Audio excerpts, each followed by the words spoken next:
Hello and welcome to episode 166 of The Pitcher or the Hitter, the podcast by the Dynasty League for the M-SABR Dynasty League. I am Cam, I'm Sahil. and with 2 weeks to go, our six playoff teams are set. It is just all going to come down to seeding now, and there is a lot still to figure out there, but we know which six teams will be in the postseason. Yeah, it is certainly not. There's some newcomers in here that I was expecting, some that I wasn't expecting, and a lot of faces that have kind of been consistent here in the playoffs over the last few years. But it's going to be a fun playoff race. But we are still in the regular season here. We had some fun matchups this week. It's weird because I feel like we don't have any trades to talk about, like none of that anymore past the trade deadline. So it's almost like, I mean, anything else you want to talk about before we dive into some of these? No, just that, yeah, we're recording this one still before I've put up the trade deadline episode. I've been bad about editing. We've been bad about recording. I've been playing a lot of NCAA 25. What can I say? Yeah. I still have not gotten any better at it, but um, we've been bad at recording. I've been bad at editing. I'm moving in 2 weeks. So I'm not sure it's going to get much better in the near term, but then it's the playoffs and it would be a very uh nice housewarming gift for my new apartment to have the wine ambassador trophy. Uh, no, no. That's all I have to say on that. No, it's my trophy, We'll see. I mean, there's a very, my trophy. very, and this week has made it a lot less likely, but there's a very real chance that you and me are playing as the 3-6 matchup. Yeah, and I still think it's going to be an upset if it is anything but you versus Erik in the finals. But I don't know. I don't think it's ever once been the finals we were expecting. So, I played Jake in the finals last year, 1v2. Is that not exactly what you were expecting? maybe I didn't know Jake was the 2 seed. But He was. I don't know. I still thought Erik or me would sneak in there. Either way, though, yeah, we've got some matchups. There are a lot of interesting ones. Which one do we want to get into first? Can we talk about this Andrew v. Conor matchup first? For a number of reasons. First off, Conor almost pulled off the upset. He was had the lead at various points on Sunday. He finished with only two fewer RBIs than Andrew, 0.06 less OBP points, and he won ERA by 0.01, lost saves and holds by 1, lost strikeouts by 7. So just close across all the categories. And that in itself is interesting because it's a playoff team that almost got upset. I think the thing that is by far the most interesting thing, like by far, I have never seen this before. Andrew had 17 home runs this week, but he only had the 28 RBIs. How the hell is that possible? Like if you go back and look at like 17 plus home run weeks in league history, there's no way anybody has less than like 45 RBIs. Like, like this is genuinely like Andrew almost lost RBIs despite having 17 home runs and like just nuts. I'm It's ridiculous. I mean, TJ Friedel had 2 solo homers. Ian Happ had 3 homers and 4 RBI, and Bobby Witt Jr. had 3 homers and 4 RBI. So just a weird week from Andrew's bats. I agree. are they just allergic to hitting with runners on base? We will never see a week like that again. I can guarantee you as long as we do this league and like, we're never going to see anything like that. And No, I certainly, And yeah, again, I certainly, anytime I make yeah. that comment, we inevitably have something just absolute batshit crazy happen. So I'm sure I'm wrong, but now, I think we've had a lot of crazy things happen this year. I can't believe we had a tie-in whip. But yeah, this is another thing that seems crazy unlikely. Let's run. Yeah, we mentioned a couple of Andrews guys. I think Witt is the matchup MVP. Clearly, though, with those 3 homers, 7 runs, 519 OBP, he absolutely tortured the Reds this 3-game series after No, I'm not talking about the Reds. It's not fun. It was not a Hey, fun you guys weekend got after Ahmed Rosario today. Like, what veteran Ahmed Rosario. Um, he is a veteran now. He's like 30. He's got to be 30. he's I think 27. There's no way he's only 27. I think he's I don't know. I do not think he is not that much. Okay, he's 28, 28. Okay, okay. We're kind of in the middle here. He turns somewhere in 29 the middle. in November. Okay, it's But he's a 114 WRC plus, and he just acquired him. Like, you should be happy. you know, Andrew's rostering a lot of Reds though. He's got Candelario who had a couple of homers. We mentioned Friedel's homers. He also has Nick Lodolo who had a pretty lousy start. Paul Blackburn had a lousy start and a good start. Alexis, not a red though. Alexis Diaz, is a red, and he, actually pitched well. Got a save this week. Yeah, not the best pitching week overall for Andrew though. Looking at Connor's team, not a great week either. He drove in 26 runs. The pitching wasn't there. He did get four saves and four holds though. Um, Michael Kopech had two of each. Michael Kopech could be like maybe he's on the move at some point this year. He's been fantastic since going to the Dodgers. Um, or maybe on the move sometime this offseason, rather. If Connor wants to maybe sell high on him. Um, Overall, yeah, the OBP was very tight. The RBI numbers were very tight.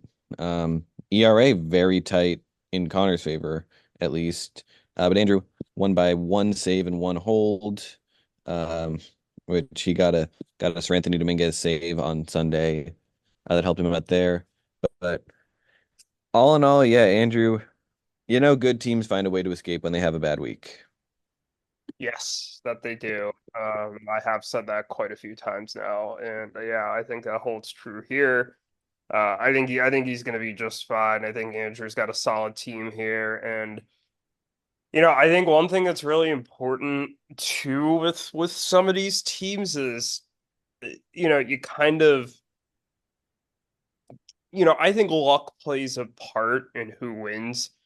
But you can kind of put yourself in positions to be lucky, and it certainly helps having somebody like Bobby Wood Jr.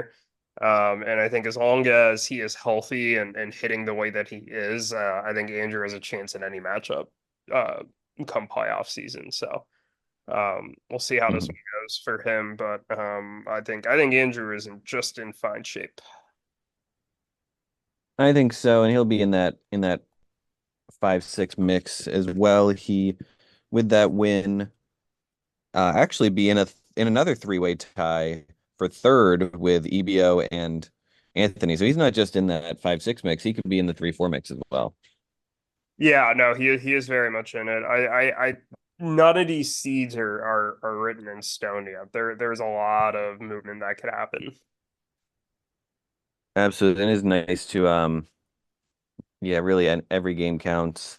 And speaking of every game that counts, there was a matchup here that really kind of settled a lot of things. I beat Anthony 7-5. Anthony is in that three-way tie for third, like I just mentioned, and this puts me in sole possession of second, just a game behind Erik, with control of my own destiny for the one seed. Yeah, damn. Look at you, Mr. Fancy. I control my own destiny. Wonder what that's like. Very, very exciting, I gotta say. It was a very hard fought week. I feel good about how I pitched for the first time in a long time.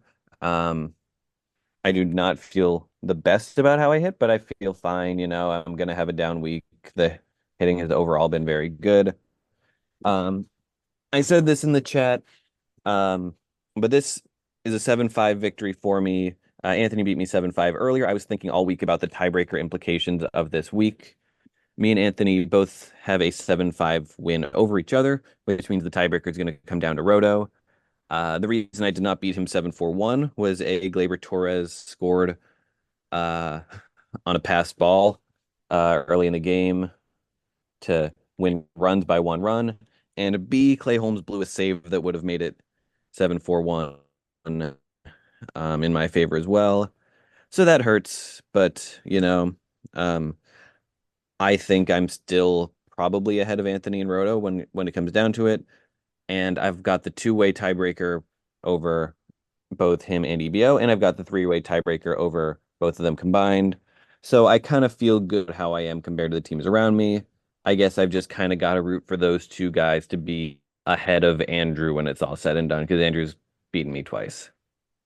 It's going to be a really competitive race on the stretch, and a lot of these teams, it's not like there's a bunch of cupcake matchups on the road. I mean, there's both of these next 2 weeks, it's a lot of like these teams playing each other, so it's going to be a lot of movement. I'm really excited to see how this shakes out. Absolutely. Going down my guys, Lindor had a good week. I know he's kind of struggled a little bit in August, but it was a good week for him. A couple of homers, 7 runs, hit a double. Jonathan India homered twice and doubled on my bench, but wasn't very good when he was in my lineup. Um, Fantastic week for Juan Soto with 4 homers, 41 OBP. Aaron Judge also had a 41 OBP. Um, 2 homers, but doubled 3 times. Good Vlad as well. Pitching wise, I'm going to give matchup MVP to my namesake Framber Valdez, who had 2 terrific starts, including a just an absolutely dominant start on Sunday, 7 innings, 9 strikeouts, quality start.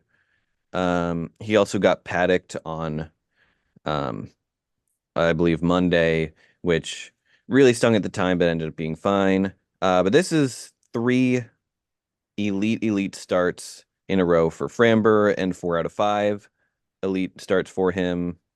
Really, I mean, dating back to the start of July has been kind of his elite self. So I'm very happy that he's kind of coming into his own at a perfect time of the year. Let's give a shout out to Kershaw as well, who had a very clutch, great start on Sunday. Um, and then, out of the bullpen, Ryan Helsley's been good. Jeff Hoffman had a couple good holds. I streamed to CNL Perez hold as well. So yeah, that's how I feel about my team. I guess the upshot on Anthony's team, not the best overall week, but he did steal 14 bases, 4 of which from Parker Meadows, plus a bunch from some other guys. O'Neill Cruz had a good week. Um, Good week for Matt Wallner as well, a couple steals and a good on base percentage. And then pitching wise, it was pretty solid as well. 4 quality starts, 90 strikeouts, including 15 from Sonny Gray, 11 from Brandon Pfaadt. That really kind of helped him out in that category. Yeah, no, I think you summed it up well.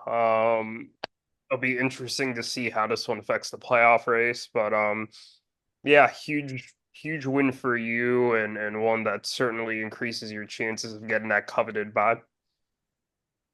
Yeah, no, absolutely. The bye, I've only had once, and that was in 2021, and I lost in the first round of the playoffs, uh, or the semis, my first playoff matchup. So it'd be nice to have the bye again a second time.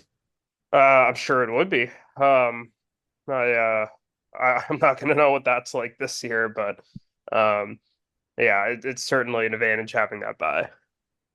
You're not, but why don't we talk about your matchup? Because you did have one that at least in terms of standings was a big upset, and one that I am, very thankful that you got. Helps me a lot. Yeah, anytime. Yeah, I beat EBO 8-4. Um, I'll say this is the first time in a couple weeks I feel like I've played a well-rounded matchup. I've had so many hitting injuries that have just kind of robbed this team of, kind of any semblance of offensive consistency, and I feel like I haven't been able to win offensive categories even against mediocre teams a bunch, but I won 4 of the 6 this week, a very solid offensive week. I wouldn't really say there's any one standout contributor, but lots of solid contributions up and down the board.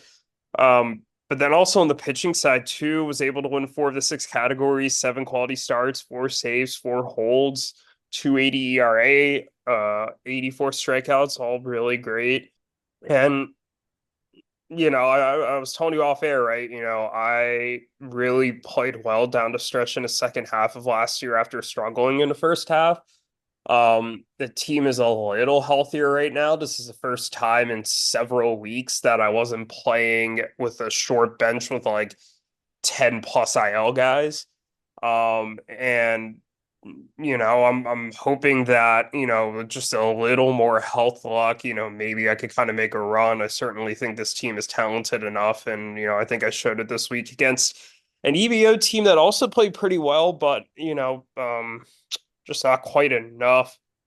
Decent offensive week in some categories. 12 homers and 9 steals was nice, but kind of lacked uh the punch across the rest of the board there. And then pitching wise, I mean, pretty solid week, but just not quite enough to kind of beat me, and a huge 8-4 win for me. And not that I think it's going to matter because EVO has a cupcake schedule the rest of the way compared to the other playoff teams, but I do hold the tiebreaker against them because they did beat me earlier in the year, but not by as big of a margin. So, um, yeah. Yeah, I think everyone kind of knows that you're just having shit luck this year, and no one wants to be the team that faces you in the playoffs. Yeah. As and no one wants to be the 3 seed that faces you. So it really, um, that's why these matchups will all matter down the stretch. Yeah, you've just not been healthy. Um, I'll say this week you had a good hitting week and a great pitching week. Um, yeah, like you said, no real standout performers, although Mookie had a strong week with a couple homers, good on base, 5 RBI. Same goes for Pete Alonso as well. Pitching wise, I think I might. Yeah, you had a lot of guys who had one really great start. I think Nestor Cortez maybe had the best start of the bunch, so I'd be inclined to give matchup MVP to him unless you had someone else in mind. No, I think he had the best pitching week of anybody I had. It was one of those weird weeks where I just had a bunch of one starts. But I'll give a shout out to my streaming job this week too. I streamed made three starting pitcher streams, which I don't usually do, and two of them actually worked out. David Peterson had a quality start against Oakland, and then I was there in person today to watch a very nice Albert Suarez quality start. He is now leading the league in zero earned run starts of at least 5 innings. So Hey, yeah, Albert Suarez. yeah, he's been Who kind of would a have thought? yeah unsung hero this year for the Orioles. Now 3 straight scoreless starts. So um, I think Cortez clearly deserves it, but I wanted to give a shout out to Suarez as well because that was a fun one. Yeah, no, certainly. As for EBO, they didn't hit the ball very well, I will say. They did steal 9 bases, 5 of which came from CJ Abrams. Um, Pitching was really good, just not quite as good as yours. They had just a fantastic week from Tarek Skubal, um, who, yeah, in front of those little leaguers, pitched really well against the Yankees. 6 innings, 1 earned.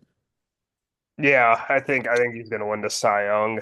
Um, there's no doubt in my mind at this point. What a great anchor for EBO for their pitching staff, and also they didn't activate him for today's game, but Riley Green is back, and I know that's a huge part of their offense. So this EVO team is also getting healthier down the stretch. I know that they've also been dealing with some IL guys. A little bit of it is self-inflicted with the Verlander and Scherzer trade. And in true EBO fashion, I think they really want to stick it out with those guys, which I don't blame them for. So I know they already made one tough cut this week, cutting Luis Rengifo after he suffered a season-ending wrist injury. But bottom line is they're getting healthier, and they are also a team that I wouldn't be looking forward to playing in the playoffs because they're certainly very talented. No, absolutely. They would be a tough out for sure. But yes, where do we want to go to next? All right, why don't we go to the last matchup we haven't talked about that involves the playoff team, and that is Erik and Jake. Um, it's funny, before the season, when we were talking about, the schedules, it looked like Erik had an absolute gauntlet to end the season with Jake and then me and then you. I mean, that was last year's finals plus last year's. Were you the 3 seed last year, 4 seed? I think I was 4 and he was 3. Three. No, you were three because I played the winner of 4v5 in the no, did you play Andrew? I lost to Ruthvik and Oh, okay. Erik lost to Andrew. Okay, so you were the 3 seed then. Okay. Well, either way, um, Yeah. yeah, either way, Erik, yeah, thought he was gonna have, yeah, that Jake was going to be, yeah, part of that gauntlet.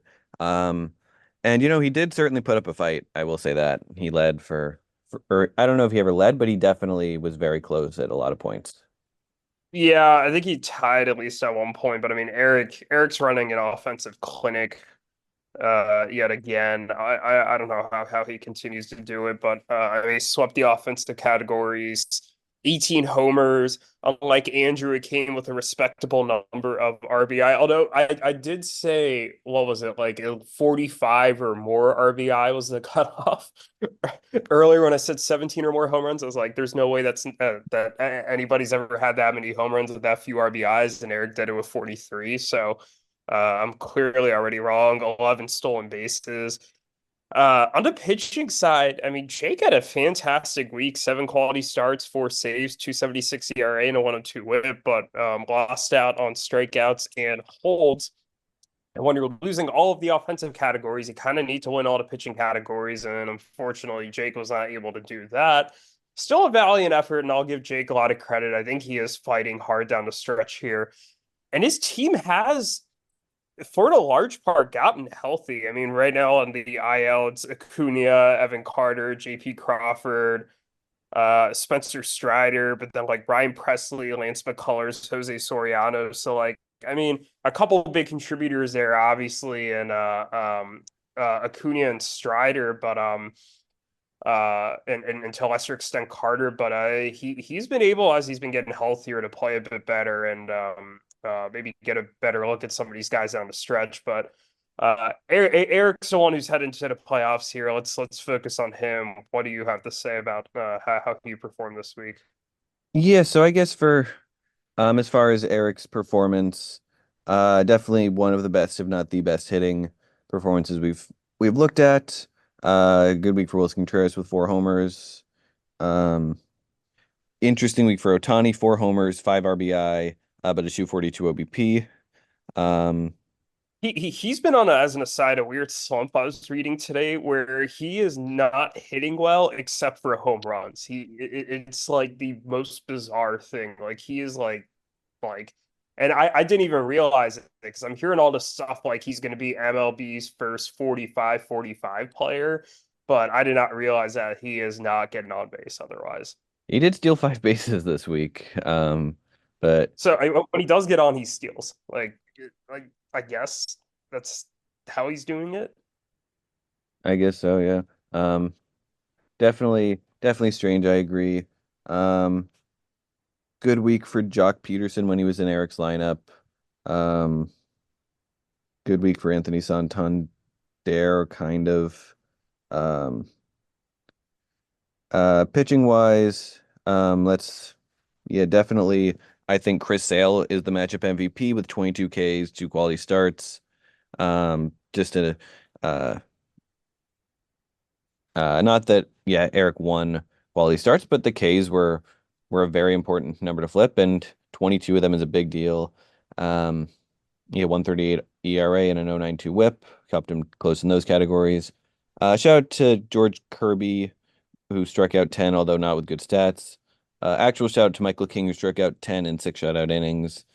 Um, but yeah, that's kind of, yeah, not no real standout hitters for Erik, but definitely pitching was carried by Sale. Yeah, I got to give credit to Erik for sticking it out with Sale. I certainly did not think that he had this in him, but I mean, he's a likely Cy Young this year. yeah, I think so. I mean, who else is there in the NL? I mean, Paul Now that Skeens, Hunter Green's hurt, it's looking like Sales to lose, really. Is Zach Wheeler in that conversation? Maybe Paul Skeens. He might be. I don't think Skeens is going to have the innings. Yeah, that's fair, and I suspect they're gonna baby him a little bit down the stretch. Um, Yeah. Speaking of Cy Youngs, though, I think we need to give a shout out to Blake Snell before we get off of this matchup because he is really the last month or two pitching like one of the top five pitchers in the world, including and around that no hitter. He had two more insanely good starts this week. He's striking out a lot of guys. He's not walking guys. He hasn't walked more than three guys in a start since May 22nd. Um, he's kind of pitching better than he ever has the last couple months, and his season ERA is down to 3.67. His season WHIP is down to 108. So like he's Blake Snell isn't just good, he's better than he was when he was winning the Cy Young. no, it's weird because like I gave a lot of shit to both Snell and Cease going into the year, just the volatility of their profiles. And they're both having like really solid years. I know that Snell's is kind of a tale of extremes, whereas Cease has been a little more consistent throughout the season, but like there's kind of been some skills growth in both of their profiles that I really was not expecting. And like I bring up Cease too because I think they're basically like a lefty righty version of each other.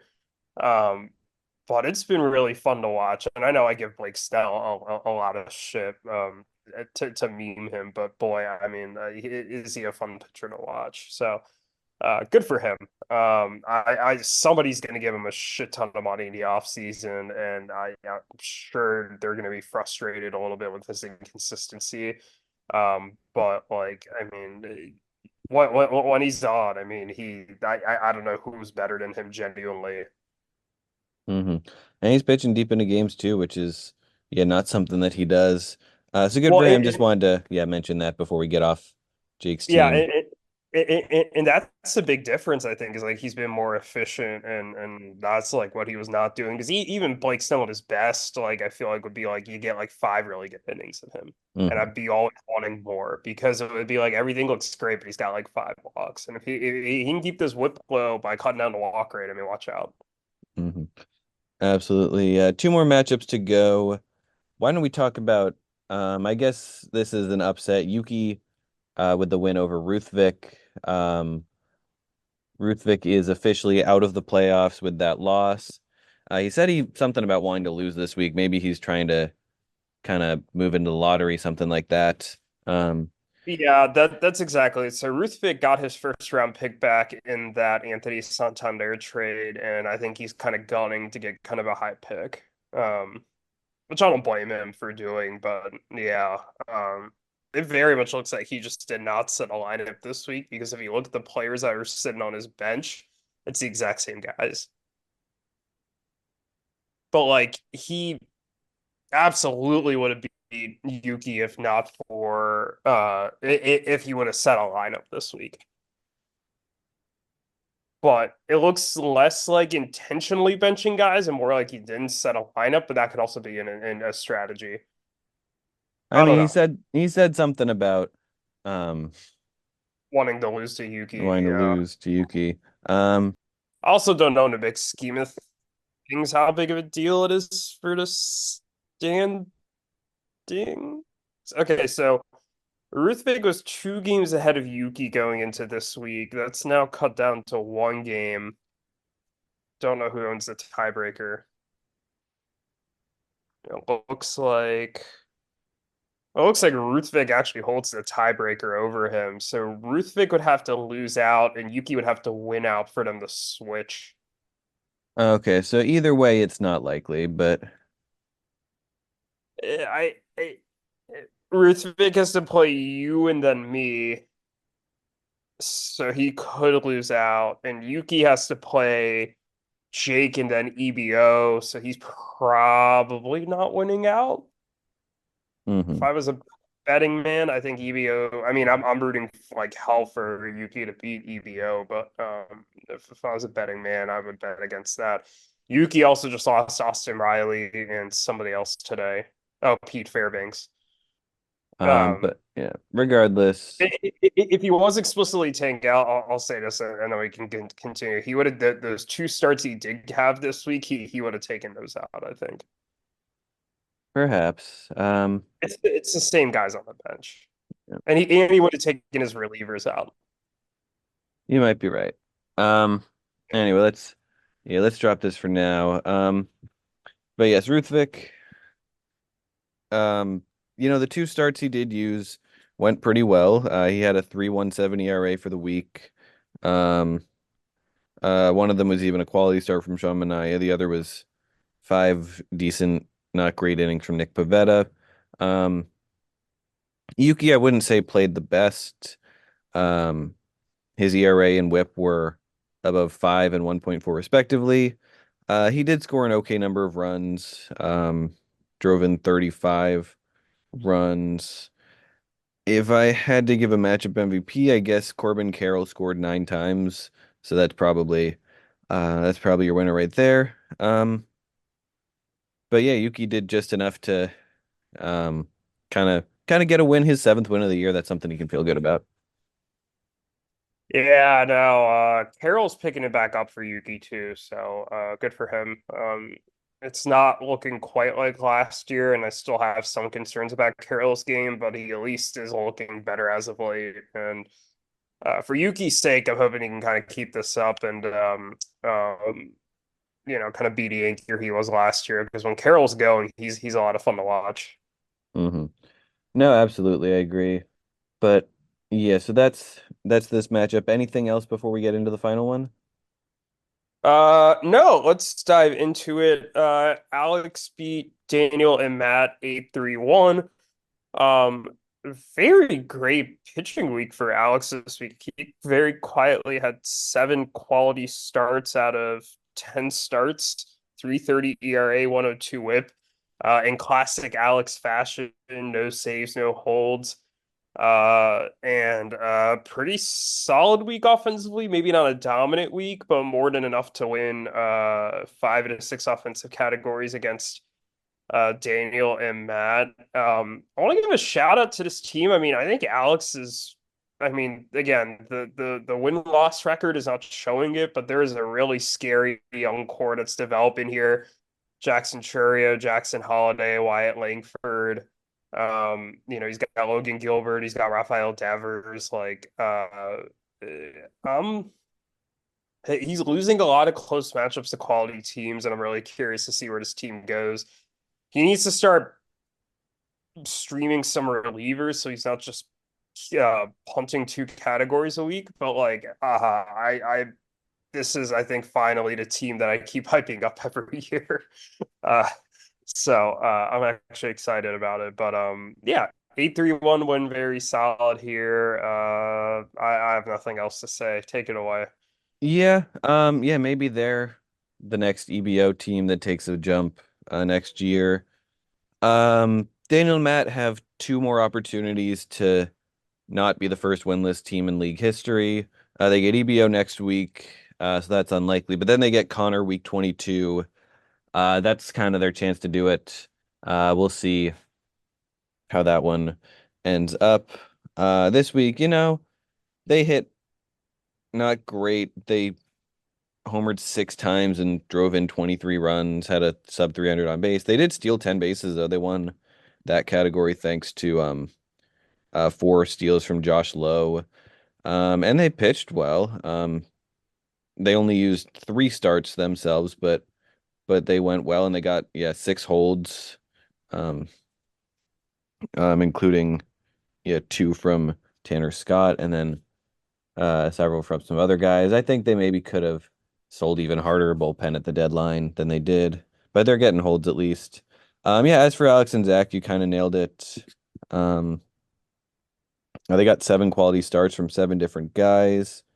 Um, Yeah, Brady Singer had 15 Ks. He was the only guy to make two starts on this team. Shout out to Chris Sanchez, who pitched a complete game. Uh, Maddox, although he did only strike out four guys, I guess that's how you count a Maddox, by not striking out a lot of guys. Bowden Francis is not a name that I'm the most familiar with, but he had um, a brilliant start Monday. Alex picked him up the following day, and then he had a uh, even better start on Sunday. So shout out to Bowden Francis, helping out in some of these pitching categories. I will say on the hitting side, not really any standout performers. I'll give it to Devers though. Kind of by default, he doubled three times, drove in six runs. Uh, I hit a couple homers with a good on base percentage. Um, no, actually, no. Let's give it to Michael Toglia. He hit five doubles and had a 500 on base percentage. He's a better pick. Well said. Yeah, I have nothing else to add. Hopefully Daniel and Matt get their first win, and hopefully Alex can kind of keep up some of this momentum that he has going here. Really encouraged by some of his young players. Yeah, no, absolutely. Yeah. So that is week 20 in the books. We've got 2 weeks left. How are we feeling? It, it's always bittersweet. I feel like this season always goes by so quickly, the fantasy season. And it's always weird at the end of the year when I'm not spending like 4 hours a day just staring at my uh iPad at all the my little fantasy scores changing. So bittersweet about that, but hey, it just means we're closer to football season and we are closer to the playoffs. And I am always excited about those two things as well. Um, It is exciting. I mean, after to the that point. best, yeah, the best hockey season in Hockey League history, I felt even a little bit disappointed the baseball season was coming back because I was disappointed hockey was over. But now this has been a really great baseball season, and I'm excited to kind of go down the stretch and see who wins this thing. Yeah, no, absolutely. And I mean, to that effect, I mean, when we're looking at our matchups to watch next week, there's a couple of big ones with respect to playoff seeding. Andrew plays Anthony, and a matchup that could really shake up things. Both of those teams are kind of in that conglomerate of like 2 through 5 right now, who are either a game back or in Andrew's case, 2 games back of a playoff spot. Or the 1 seed, excuse me. And then there is a matchup between me and Erik where there's a little more separation. He's currently the 1 seed. I'm currently the 6 seed. But I think a lot of you in that 2 through 5 conglomerate I just mentioned would love for me to win. A rare time where you all are rooting for me so that maybe you can get that coveted 1 seed from Erik. It's kind of weird being in the spoiler position, but I will do my best to do you proud. Yeah, no, definitely you are in that spoiler position. I think yeah, it's clearly uh Andrew versus Anthony, though these two teams will be in that three-way tie for um for third place going into this game. Yeah, winner could jump as high as second after this week. So we're gonna see. We're gonna have a lot of fun following along with that matchup. I misspoke then. I thought Anthony was still a game ahead, but I guess his loss to you drops him down to where Andrew is. Yeah, it does. Yeah, that'll be yeah, they are yeah, them and EBO are tied. Wait, yeah, so that drops EBO. So it's 3 teams that are 2 games back, and you're in sole possession of second place, right? There's no other Yeah, I'm team one that's game back. okay. So you and Erik are like the odds-on favorites right now for those buys, and I think Erik is definitely going to get a buy. It's just a question of he's the one or the two. Hmm. Um, okay, okay, gotcha. I feel so out of it. With these playoff scenarios. Yeah, I But I have been, obviously very very into playoff scenarios given that they, really involve me. I think last week losing to Yuki kind of took me out of him because I lost like my chance at a bye. I'm now just really dependent on other teams kind of dropping here. I guess I kind of have to root for I'm almost rooting for an Andrew loss because an Andrew loss is what it's weird actually. Okay, so think about it this way. I'm currently the sixth seed. If I jump up to the five seed, I think more likely than not, I would play Erik. If I was to make it to the semis, like if I was to be the winner of that 4-5 matchup. And I almost don't want that. I'd almost rather not play Erik. So wouldn't that mean I'd rather just stick as a six seed if I'm not going to jump all the way up to the three seeds? So doesn't that just kind of mean I don't really care about winning? I mean, I don't I don't know. I think the fantasy gods want you to win. Um, know. The fantasy but gods have abandoned me or the this year. fantasy gods will be upset if you don't want to win. I is more what I meant by that. The fantasy I gods I want you to want to win. I agree, but I almost kind of think it's like whatever. Like, if I win, great. If I don't, like whatever, I'm gonna be one of these bottom seeds anyway, and I gotta kind of be scrappy and work my way up. So uh I don't know. Although if I do win, I guess that pushes Erik potentially out of the one seed because I he would lose to me, and then maybe that means I'd play you in a 1v4 or 1v5 matchup instead of us playing in a 3v6. There are too many damn permutations here. You gotta beat me or Eric if you want to win the title. That it comes down to that. Oh, I one way or the other. exactly exactly yeah. Honestly, the way your team is playing right now, maybe you're the one I'd want to face less. I mean, Vlad and Judge and Soto are like the three hottest hitters in baseball right now. Well, you're Um, selling me short because Jeff McNeil's the fourth hottest hitter in baseball.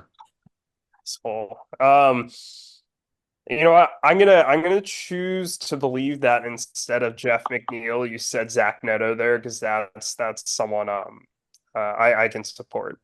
Zach Neto's pretty good. Um, Yeah. but yeah, speaking of how we're gonna be supporting me, want to pick these? Let's pick these, and I will pause my game to search that up. I switched over to the show. I realized when I recorded, I can't play a football game. I got to play baseball because that's the only thing I could actually meaningfully focus on. Okay, so you picked last week, but I never submitted any picks last week, so we don't have any pick 'em to review from last week. So let's just dive into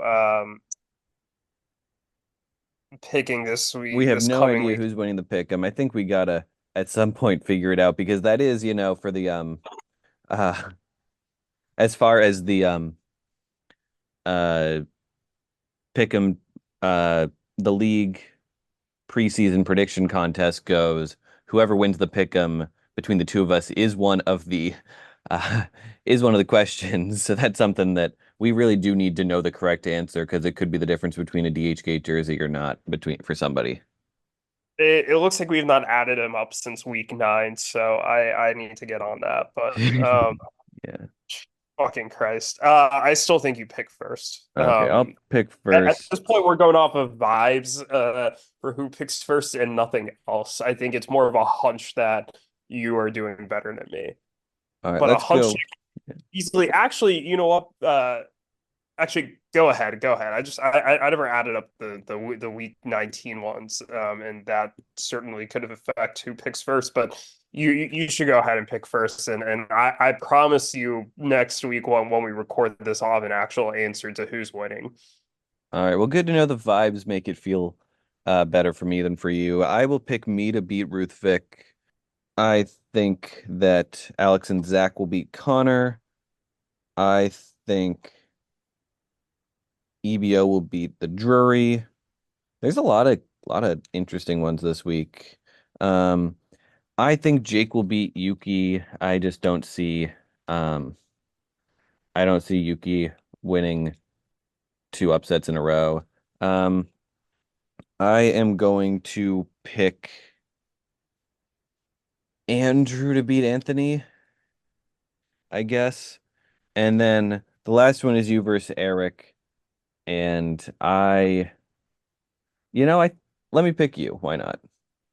I would like you to win, so maybe I'll just pick that for the we're talking about vibes here. Oh, all right.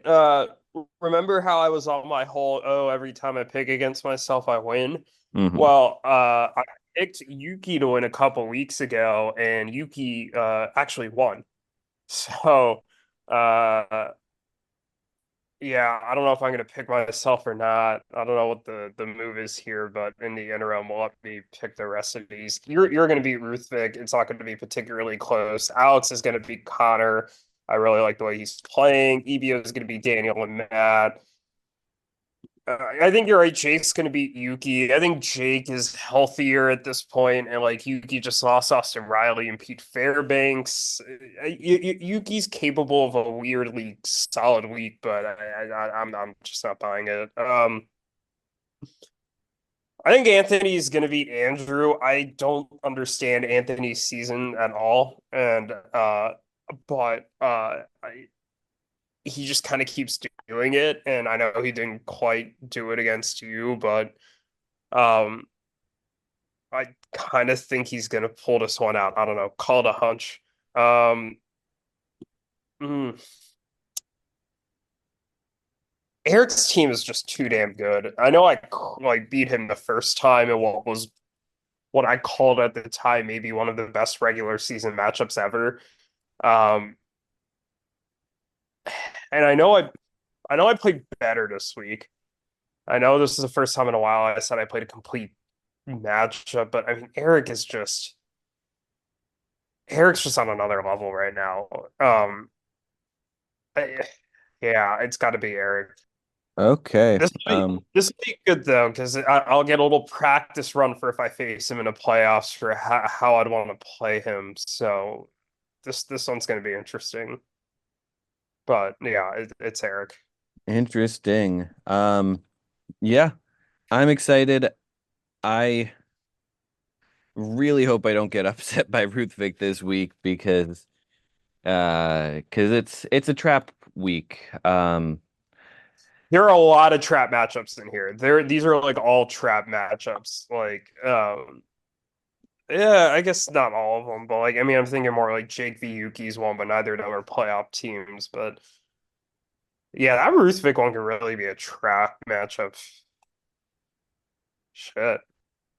Yeah, especially I beat him earlier in the year, but I struggled with him. It came down to last day, and famously he beat me in the playoffs last year. Uh, I'm looking ahead to next week. Next week is like, it's like Michigan v. Ohio State on Thanksgiving. Uh, the winner, if I don't get upset this week against Maryland, then the winner of next week is number one. And that's a lot of pressure.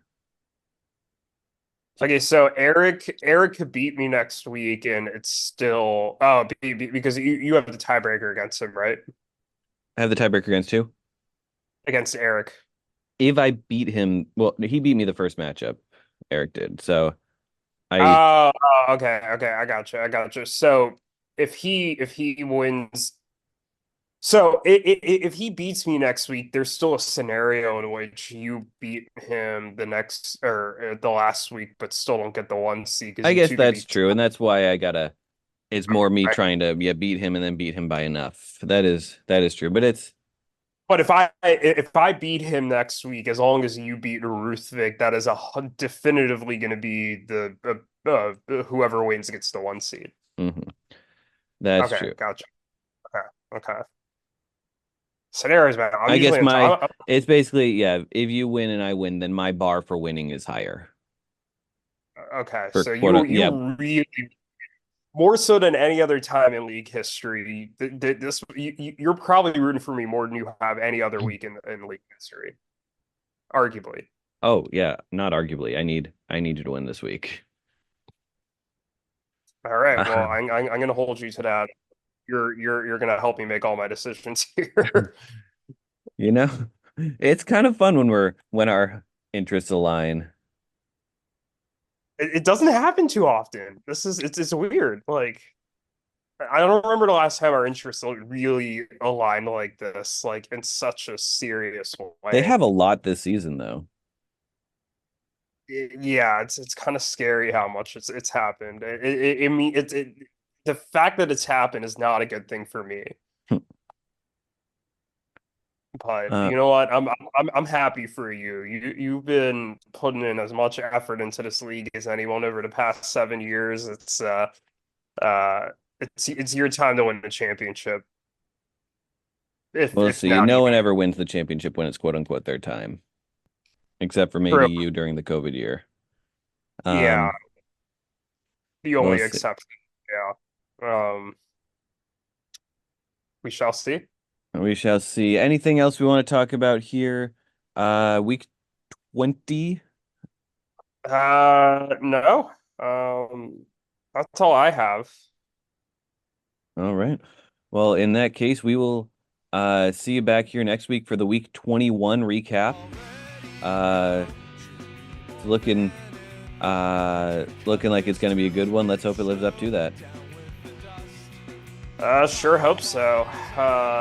Until then, this has been another episode of The Pitcher or the Hitter.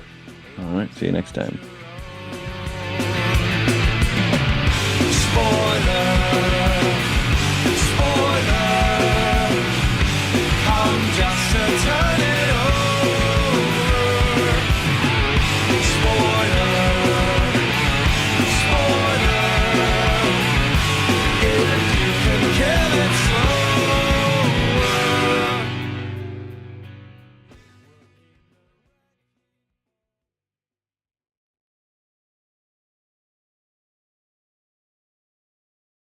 This podcast is good.